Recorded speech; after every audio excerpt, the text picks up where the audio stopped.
Hi, everybody. Welcome back to the International Tea Appreciation Society's Victoria Tea Festival Revival. Here we are in our 9th year, and we're having an absolutely marvelous day today. It's packed out there. There's over 20 merchant educators from all over the islands, and people from Vancouver came.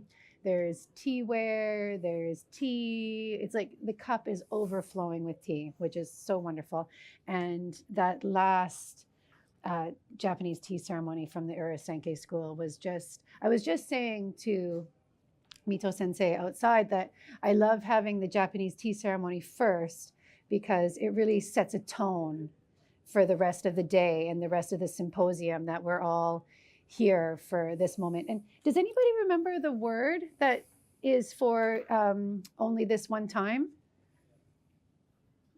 I'm going to find out and get back to you but I thought that's such a beautiful concept, and it's throughout the whole day will be like that.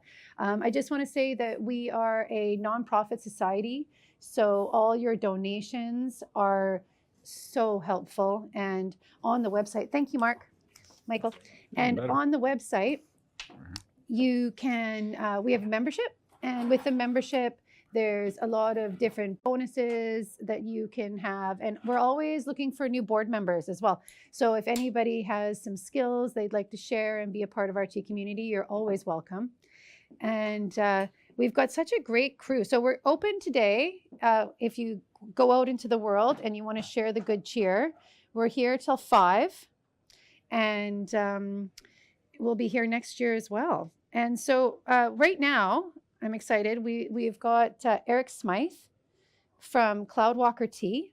And Erick has spent many years in Taiwan working with really reputable tea masters. And so for 7 years, which is a long time, and he's done the work. And I lived in Taiwan for only 2 years in 2000, and I didn't pay as much attention to learning the language as I should have. And that's something that I'm like, oh, Jen, you really should have done that. And I love that Erick can read and write fluent Mandarin. And so I think that's a wonderful way to engage with the tea culture and be able to also allows him to have that deeper sense of knowledge, because when you're working with that level of tea, you have to be able to speak the language. So we're here now with Erick, and we're going to be drinking some tea. I'm going to take a seat. Thank you, Jen. Pleasure. Excellent introduction. As far as the language goes, it was definitely essential for being able to work with a couple of the teachers that I had.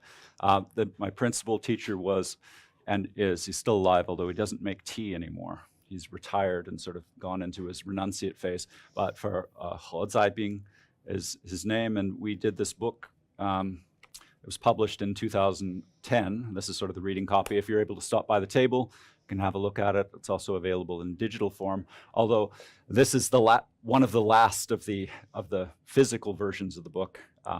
Initially, it was produced primarily for the Malaysian and Singaporean market, where people speak Mandarin but but their education system is in English, so they need a book in English.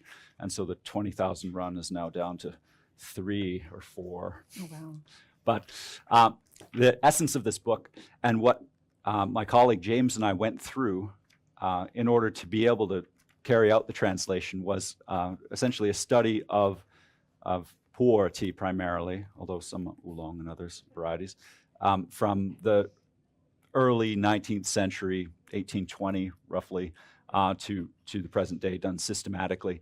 And it was extraordinary at the time, and then also as things have progressed in the tea market, as teas become more scarce and as the values of certain teas eclipse those of very fine, if you can imagine a 7-year Scotch. It used to be relatively sort of inexpensive compared to more European style vintage spirits or vintage offerings, but now it's at least on that level, if not more, due to various factors. But and so we were able to go through that same experience ourselves and get what Jen might refer to as sort of a tea sommelier type training. But this was something extraordinary. And while I don't get to drink a lot of those teas very often, nor does Daniel and other people who have experience operating in those worlds. It does also inform how I appreciate every tea that I drink, from the newest, because as experts, we'll call it, we're not only looking to where the tea is now, particularly with ageable teas like Pu'er, we're looking to where it might be in a year or 2 years or 5 years or further. And we can draw parallels also to some of the classic teas that, well, this aspect of this 2015 tea reminds me of this, say, 1985 or and you can sort of prorate how that tea might develop. And so if you're developing a cellar for your tea, that's a useful thing to keep in mind, how these teas might change over time.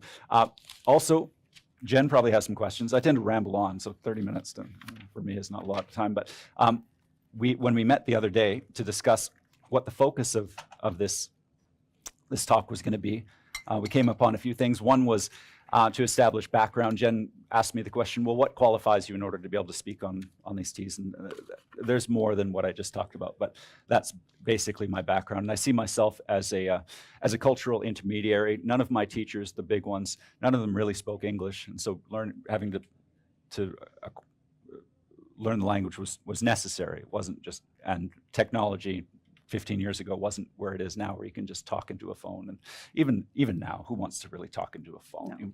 I'd rather have the live experience. That's how I feel about drinking tea for people. That's why I love festivals, is to really interact with people on an individual basis. What are we drinking today? So this is 1982 Dian Hong. Dian Hong is Dian is an ancient name for Yunnan, where Pu'er tea comes from, and it's called Yunnan Black or Yunnan Red. Its exact age I can't 100% verify, because at that time people weren't as careful as they are at present in dating specific vintages. It was just sort of like you'd grab a few tons of a tea and stick it in a warehouse, and we sort of know, well, that's about from this time period. But one of the skills I developed through my training was the ability to narrow fairly tightly focus around what teas are in terms of age. And my teacher used to enjoy tormenting me at these large tea gatherings he would give with 80 people, and he's done them throughout the world, up to say 1,500 people in Belgium, I think was the largest one, last I heard. And he'd call upon me. They called me the foreigner. It wasn't anything. They didn't think anything of that. That's just what we were called. I'm sure you remember. But and let's ask the foreigner what he thinks. And he'd call upon me, and I'd smell the tea, and I'd have to say, well, this is an early 1940s tea or something like that. And sort of a party trick, which he'd give me face, it's called in Chinese, and say, well, that's not something that very many people could do. Well, no, that's an acquired palate, and it takes time and a lot of tastings to be able to do that. What I was really interested in for this talk today was the accessibility of you teaching Gong Fu and the elements of Chao Do and what that means for you and how that is represented in your work today. Okay. Well, for me, Chao Do, and this may differ slightly from certain Japanese interpretations, but for me, Chao Do is the state which we're able to enter into through this process of tea brewing. What's called Gong Fu Cha or Kung Fu tea can look differently. This is one of the classical ways of preparing, and it's what we're going to be using for our tea competition later, is using the gaiwan, which just means lidded bowl in Chinese. And other times you might see a small teapot, small cups. If you go to Daniel Liu's booth, you'll see a lot of that as a variation of Kung Fu tea. But for me, because of having studied a lot of the energetic aspects of traditional Chinese culture, including sort of Qigong and martial art and calligraphy, other practices which can be considered a Dao or a Wei, which is how it's translated, then you seek out that I suppose in Japanese the word would be Sartori experience is the ideal. We don't always get there completely. That feeling of expansion of consciousness, expansion of awareness, and improvement, of course, of health and well-being and a lot of these other things. But if you're putting it sort of in a Maslow's hierarchy of importance, when you attain bliss, then things like improved liver function sort of like fall by the wayside in terms of priorities, perhaps. But it does all these things. These teas are tremendously good for you in various ways. Certain teas work better for certain individuals more than others. Pour just happens to be the type that I fell in love with first, and just like first love anything, you never forget, right? That's true. And I've heard from some tea specialists and tea masters that that pu'er tea carries the most qi. And I wonder if that, what do you think about that? I feel that way very much. My attraction to tea initially I had very little interest in tea. I would drink green tea occasionally for my health, but having studied martial art and Qigong before that, another prominent tea expert in the world, Aaron Fisher of the Global Tea Hut Empire, he and I were close for many years in the small town we lived in. We were the only two tea heads in the city for years before all of his magazines and things like that. Well, one of the magazines, but and so he found out that I was interested in all things qi, energy. I was obsessed with all things energy and qi, and the kung fu.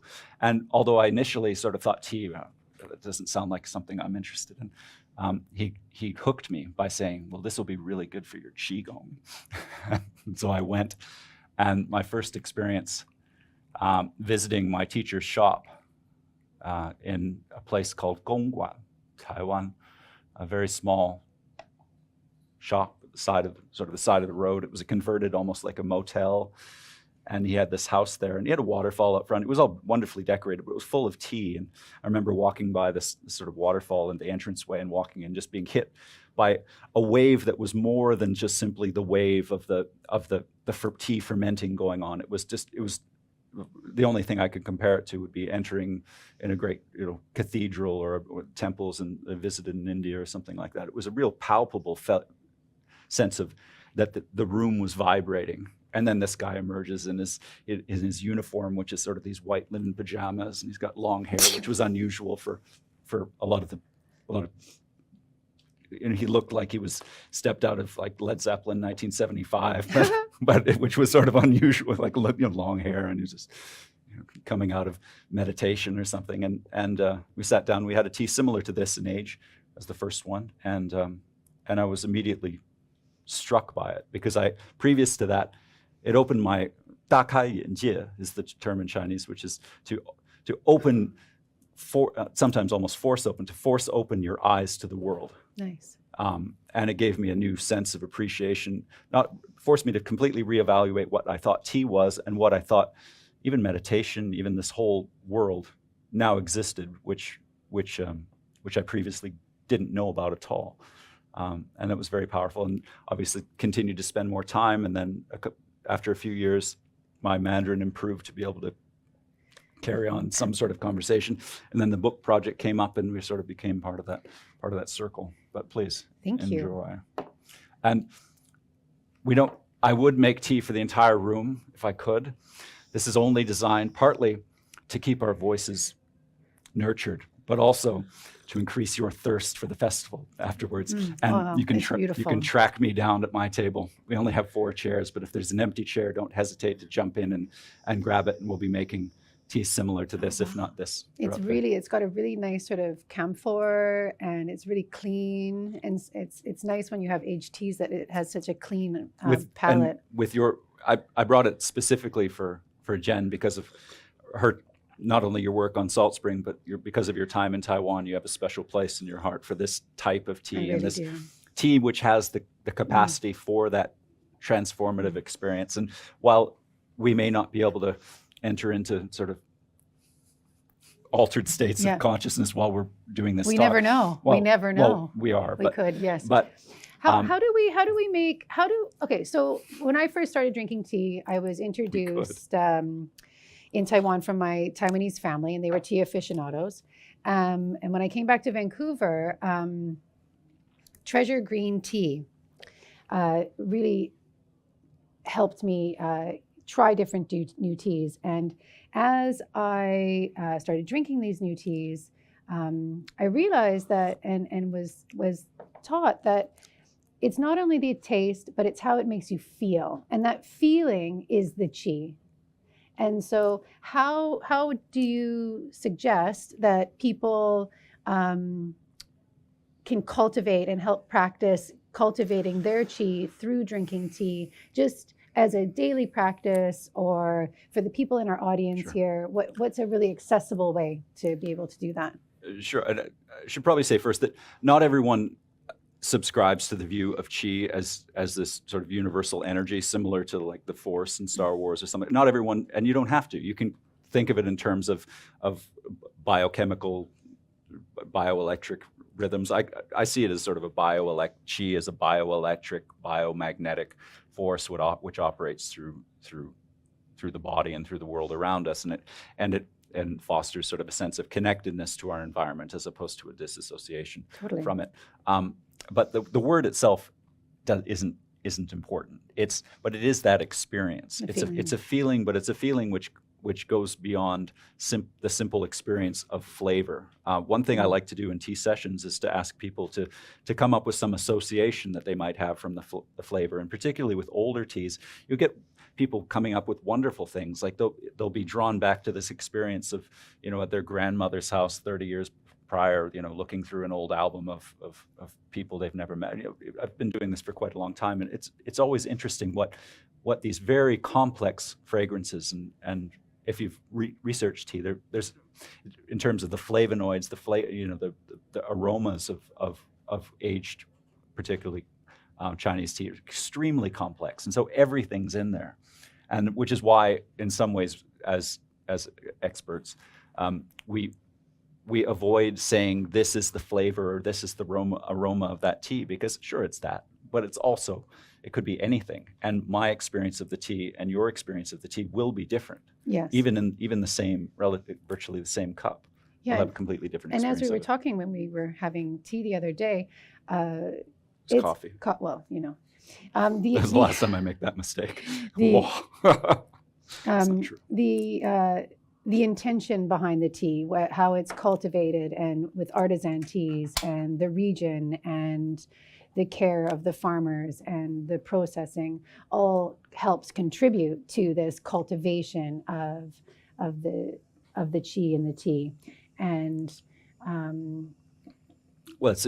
the tea, particularly pu'er tea, is considered a living tea, particularly the raw form, which is traditionally intended for aging. There's another form that came out in the 1970s, which is sort of an accelerated fermentation process, which we won't get into. But we say that the tea is active and living from the bud stage in the forests of Yunnan, and that quality of aliveness, and it's probiotic, prebiotics.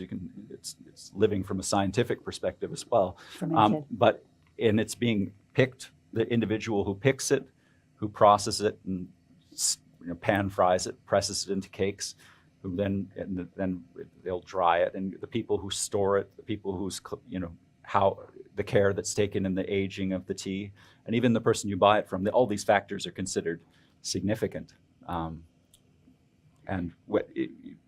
some of that you can adjust, by your own character. But traditionally, a lot of people like to know sort of where things come from. And who they're getting them from. Well, it's like a farmer's market. Like I love to go to the farmer's market and meet the grower and see the care. And I think there's something to be really said about when people take pride in their work and they take care, and a large part of that is like to make something with tea, something artisan and tasteful, and putting that forward to you. It's almost like growing organic. And even though you may not have met the world that I operate mostly in is the collector market, and even though I wouldn't have necessarily met the farmer or the picker of the tea and I had any interaction there, it's, to borrow a phrase from the 60s lexicon, it's the vibe that you get from not only the product but the individuals, and you develop a lot of you I'm sure have, you develop a feeling about it. And the tea, my teacher in this book would say that the wrapper might lie on the tea. The words that are written to describe it might be inaccurate. The certifications for organic or this such and such may not be true, but the tea itself doesn't lie, and the energy, the vibratory resonance is what we would call it. And they speak very plainly about it. And I'm happy that having been back in North America for a period of time, there was a lot more resistance to that sort of attitude towards tea, just sort of that, in Vancouver particularly. How would your tea people are getting a masters lot cooler now. Well, it's at least everybody's getting into it, and that feels great because the more people who drink tea, the better it is. How would your tea masters that you were working with, what sort of techniques and processes did they use to develop your receptivity? Was it drinking more tea? Was there, what were the sort of techniques? It wasn't instruction in what a lot of people might consider to be instruction. It was more a very traditional model, much like if you were, I remember hearing stories about people learning sitar traditionally in India. It was basically sitting at the feet of the master for 12 years in order to acquire this skill. And it was much like that. My teacher wouldn't talk about brewing techniques. You'd be able to watch and observe and experience. But it was really, we were encouraged, not even verbally, but just through the environment, seeing how other people interacted with the process, to go within, to generally be quieter, although people would joke around and things after. But what he said, one profound thing that he said is, the way of tea is referred to cha dao, but dao cha means to pour the tea. And he said that, sounds very similar. Yeah. So he said all that the way of tea is this, just pouring the tea, and which is to suggest that talking about it is never going to quite get you there. No, that's but true. You'll get there through the process of interacting with people that also have a strong appreciation for tea, but also by doing it yourself. Yeah, that's very true. And since you've been back, well, actually, one thing I noticed I was reading your book, and I love how in the first chapter, and is this one of the tea master that you're working with, and where there was 100 sessions and people came from all over Taiwan, and they would break out these exquisite cakes and bags of tea, and many of those are north of $1 million a cake now. Wow. And so some are extinct. And that's incredible. And so in this book I wanted to learn more about what that process was. So you would be in the tea shop, and all these people would have this like kind of a pilgrimage to the tea shop. Sure. Well, from a shameless sales point of view, I encourage you all to download the PDF version of this book if you're interested in exploring further the experience of these teas. And it's difficult to describe. People went about it in different ways. So to say that this is the book of my teacher, it is the book of my teacher, but it was essentially compiled by the experience of the 25 people roughly who regularly attended these sessions. And these were all most of them were college professors and sort of captains of industry type people, because they could just sort of, take off on a Thursday afternoon at 1 o'clock and go drink tea for 7 hours, and no one would miss them. But it was trying to capture that. And so you'll get wonderful stories which seem unbelievable, would have seemed completely unbelievable before I had these types of experiences. But, people would talk, my teacher would talk about just drink tea and just sort of let everything go. And people would talk about entering into these sort of, their conscious mind essentially switching off, and they'd go into almost like these trance type states, particularly with teas of 100 years old and more. And you'll get stories of the world went blank, and I landed in a realm of 10 million Buddhas, and each from the navel of each Buddha was a lotus growing, out of it with 10,000 more Buddhas. And these were not people they weren't taking acid or anything. This wasn't Woodstock. This was somebody who, taught engineering at a top university in Taiwan. Well, there's really something about having a long tea session. There is this state that you get available. to. It really is.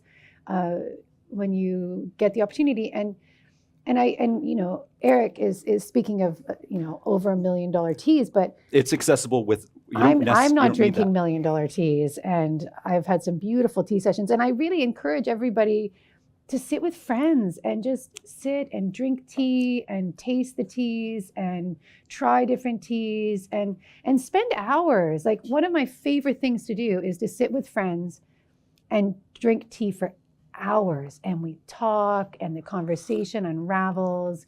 And I feel for me, that's so.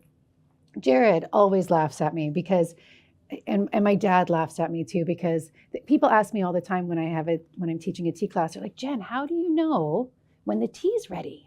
And I say, I don't know. The tea just tells me, and I'll pour it. And I think that these are all things, and it never used to always be like that. But you know, I had my first cup of tea in 2000, whoosh, 2024 now, and there's this subtle nuance that happens when you sit with tea, and it doesn't have to be fancy tea. It can be any tea. And I just like to recommend artisan teas that are made with care and love, and you can taste it. And I think that all builds towards this like inner listening that can happen with the tea. And obviously you've really cultivated that with aged teas, which are definitely, you know, of like that. I like what you're saying, and I accumulated. imagine we're approaching sort of, are we at the 5-minute mark yet? I don't know. But No, we got anyway, a ways to go. This is although this volume was heavily edited by a team of Taiwanese PhDs after we finished our translation to make it less poetic and more accurate, we'll call it. This part is mostly untouched. But I'll read just the short introduction, which I feel, it's 3 paragraphs. It won't take very long. And I feel it sums up his character and what you're talking about trusting one's intuition and inner knowing in brewing tea, and how accessing that part of yourself will allow you to not only appreciate teas better, it'll also help you to find better tea, to find better association within tea as a societal group. Yeah. So this is him. We used to call him the dude before I learned how to, before I knew, now I call him teacher, or, you know, but anyway, he's quite a character if you ever get a chance. Mr. Ho advocated vegetarianism for many years and propounded an alternative for the purification of body, mind, and soul. He has no notable accreditations or degrees, lives a simple life, dresses only in white, and whether moving or still is always at peace. He does not love to read, nor does he order newspapers or watch television. For him, tea is everything. His heart is his guide. He does not follow rules, does not rely on logic or reasoning, but acts only on intuition. He is generous, sharing out of love. He often says that through sharing, one can possess all the more. Though he is known for his extravagance and largesse, his warehouse remains ever full. He has a great affinity with tea, which runs both broad and deep. He is always fully immersed in the world of the unseen. He opens a small store in a small town, closes his door to worldly affairs, and simply drinks tea. He rests his spirit in the space of nowhere, listening to and observing only the currents of the universe, entering the Tao through tea. And I'd like to point out, having read that this isn't designed to get you to all join a cult or anything like that. I mean, did I? Maybe. I've joined lots of organizations over the years, but it's a philosophy of tea which I feel has incredible value for the present.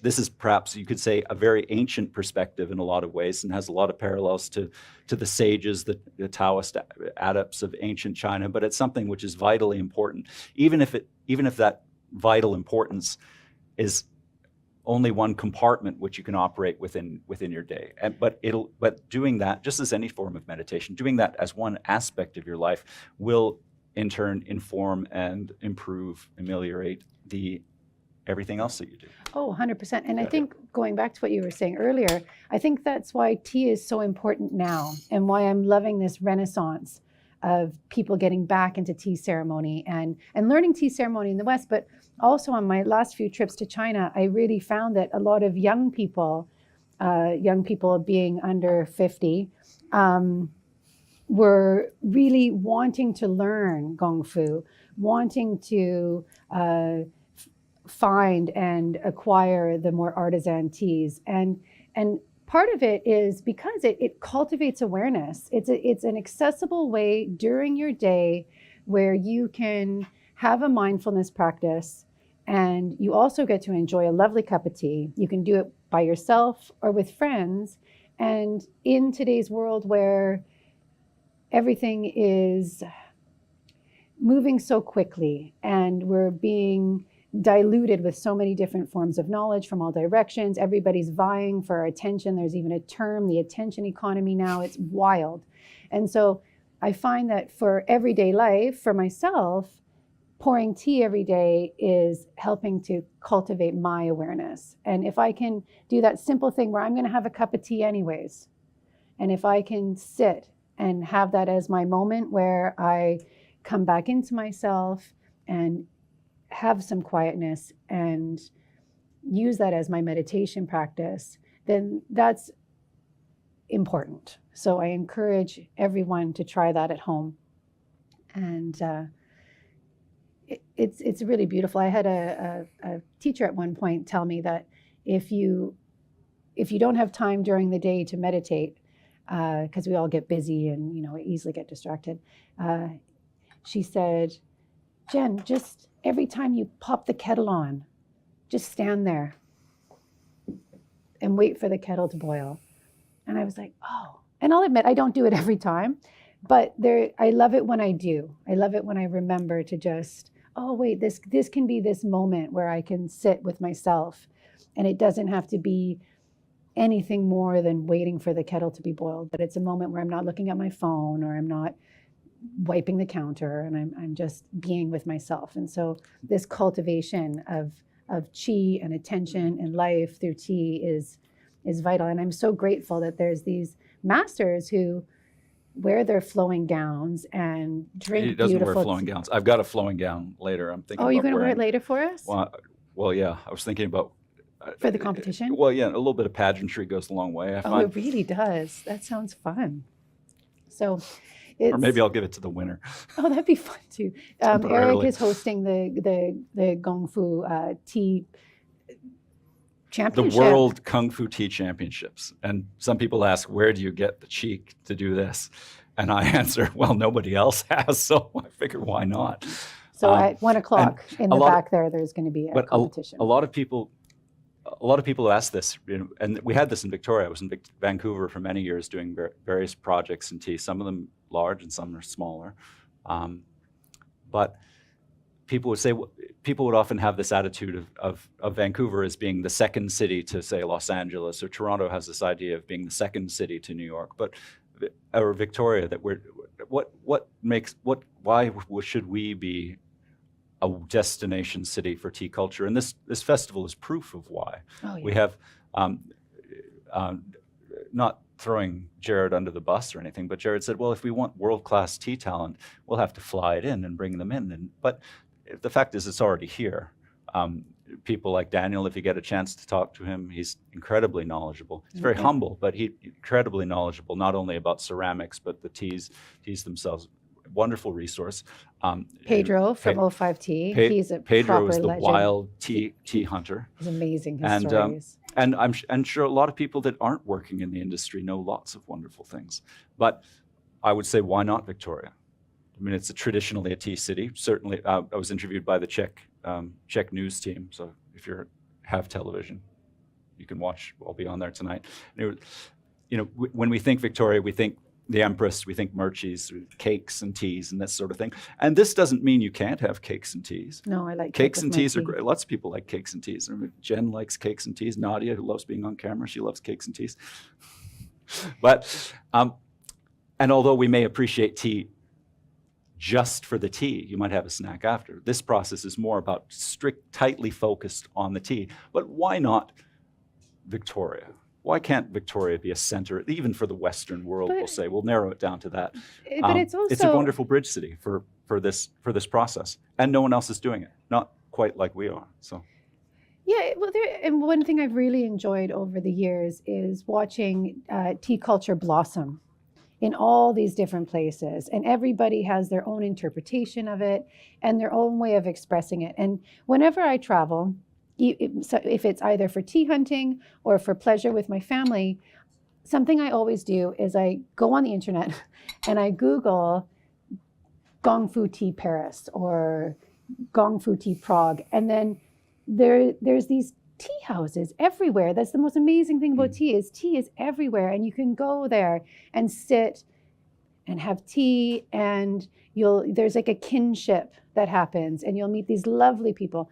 And there's this global tea community I feel is really special. And so I encourage everyone the next time you go traveling to try and find your local tea house and sit and meet some people there. And I always find the tea community to be very quirky and interesting, and everybody kind of beats to their own drum, which is really nice. And the Daoist perspective would be also that you don't necessarily have to travel to the mountains of China in order to attain the experience which is available on mountaintops drinking tea with monks. That can be a wonderful thing, and I've done things like that. But it's available right here, right where you are, is the message 100%. Which is, I think, most important to keep in mind. Yes, and I think that Jaga Silk has been open for, I think, 20 years now, or 16 years, like quite a long time. They've been a real foundation for our Victoria tea family. So it's wonderful to come, and I'm so grateful that Jared and Mew opened this space for us to all come and enjoy. Do we have any questions from the audience about tea and cultivating qi or aging teas, or what it was like to drink with tea ascetics? Yes. Is there a difference between like the cake form of it or like the loose leaf form? Sure. Cake tea will have gone through both anaerobic and aerobic fermentation, whereas the loose leaf form only goes through aerobic fermentation. Could you maybe unpack that a little bit more for us? No. That's a sciencey question. I'm the hearts and minds song and dance man of the tea industry. I pretend I've got big stacks of reports at home on all this stuff that I've read, but I pretend like I haven't. I find it much more effective because my approach, my true love of tea, that although I appreciate there are many different perspectives within tea, my true love of tea comes from the experience of it. Yes. And while I think sometimes it's important to your question can be answered simply, or it can be answered in a very complicated way that would probably need another half an hour to get into. But I had a good. That's one part of the answer. I had an explanation which I thought was like kombucha. For go example, ahead. If you're making kombucha and you drink it the next day, it is still sugary tea water, where if it's had time to sit and be pressed and it has time to ferment. Cow silage? Totally. Exactly. Yeah. This exactly. is just another aside. Traditionally, although it doesn't fully apply at present, traditionally the best material was used to make cakes. Secondary to that would be bricks, and third would be the bird's nest. Technically, the Chinese term is tuo, which means wad, but I guess people didn't like the term wad, so they call it bird's nest. And then loose leaf would be 4. However, sometimes materials stored on factory in order to be used at a later date, and that's a whole other category. If you want my technical answer. No, this is good. This is why you're here. I'd rather pretend like I don't know. This is why you're here. Yes, please. Is there a time of day when it is perhaps most conducive to that kind of meditative experience? 2 traditional times for tea drinking would be, you can do it first thing in the morning, but 2 traditional times would be, say, 10:30 a.m. and then beginning at 1:30 to 2 p.m. roughly through till 4. Although some people drink tea all day long, but I'm not sure about Jen. I drink tea pretty much first thing. I have a series on Instagram called Teapots at Dawn, where I get up at 4 or 5 in the morning and go through sort of some basic brewing techniques and stories, war stories from the tea industry. Oh, that's and all fun. sorts of I'll have to check that out. Yeah, well, you should. Humble sage that I am. Yes. Yeah. How do you know which teas you should wash or heat up and then throw away the rinse, and then which ones you should? Okay, there is some debate in China about this. However, I defer to Daniel's opinion, which I agree with fully, is that within Kung Fu tea, you always rinse. I always rinse. Green tea people, like long tea, some green tea, Chinese green tea people will tell you that you shouldn't rinse the tea. And I'm not a green tea person, so I let them have their way. Other people will say, no, you should keep the rinse and drink it at the end. And it's called like hui huan cha. It's like, hair of the dog tea it's literally what it means. And drink that at the end in order to get an appreciation. This is all new approaches which don't fit into the classical view of Kung Fu tea. So in our view, we always rinse the tea. I had the opportunity to drink a tea as the graduation sort of event. When we completed the translation of this book, we drank a tea called Che Shun, of which there are 4 in the world, 4 cakes. So maybe you don't rinse that tea? And the professor who edited the book, Professor Ran, that was the only time I ever heard him. He said, I drink that rinse. And the dude said, no, we're doing it. He threw it out, poured it out. And that tea is priceless. It's like rolling up the, using the Mona Lisa to roll your cigarettes or something. Yeah, you've been really, really lucky, Eric, to drink some teas that, you don't get access to. And I think it was the time that you were there. Well, we did produce the translation completely for free because we thought it was, it took about 1.5 years. We did it because we wanted to. We respected my teacher very much when we thought it was just kind of a cool thing to do. We didn't quite realize in the beginning how hard it was going to be. But. No, it's amazing that you've done that so now we can all read it. So I encourage everyone to please check out CloudWalker Tea, Erick Smithe, and his book is available online. You can download the PDF. And also Eric will be serving tea just as you go up the stairs on the side. So if you want to ask some more questions and learn more about his incredible experience and time in Taiwan at a time when, you would get access to those sort of special inner sanctums of tea drinking. It's very, very special. So thanks so much, Eric. Thank you, Jen. Yeah, it was Pleasure. great. So Thank you everyone for coming. Our next talk is, I believe it is our good friend Jared's going to come and host it, and it's backyard tea making. And unfortunately, Pedro is not here today. And I just want to sing some praises of Pedro because he is truly a tea legend. He's always has the most positive attitude. His knowledge is incredible, and he's got O5 Tea in Vancouver. It's on West 4th, and amazing. So he's not feeling well, so he's not here today, but I just want to, bring him into this space because he's really been helpful with the Tea Festival. And his friend and Jared will be talking at 1 o'clock and growing and making your own tea. So thank you so much. Thank you. Thank you. Pleasure. Thank you, everyone. I can carry this up. Yeah, I can carry that.